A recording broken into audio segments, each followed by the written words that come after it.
หนุ่มจะตั้งป้องจะตั้งสมาธิ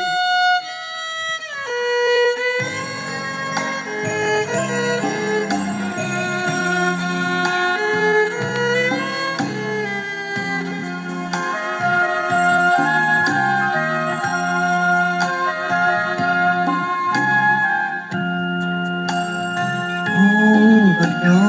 มทองฝากเพลงรักลอยลองโกหอมใจสาวนับปีผ่านไปไม่มี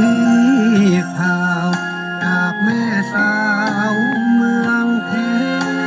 รโสพิน น้องคอยเดียวดายไม่จดหมายมาบางทางใจ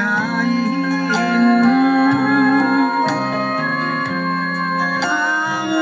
ทางจากใจของใจสิ้นเมื่อกระถิ่นทุ่งกระจรทอง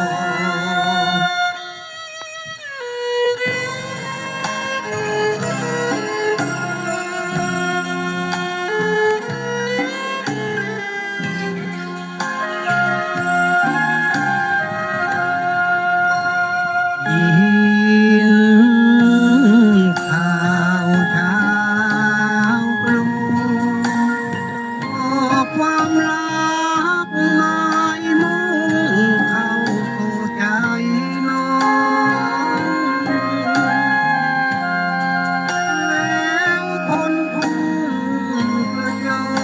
มที่คอยจองบอกร้องไห้ไปทุกวัน เหมือนคนรอตายดวงพ่อสายช่วยด้วยช่วยตัวฉันขอมาพึ่งบุญหลวงพ่อปันช่วยให้ฝันลูกเลยหนทาง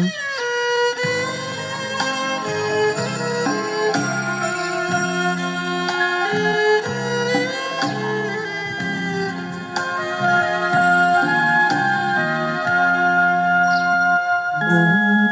ญก่อนถ้ามี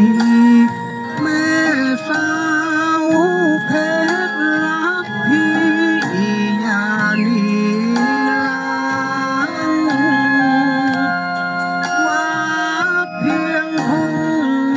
ประจอมไม่ไกลห่าง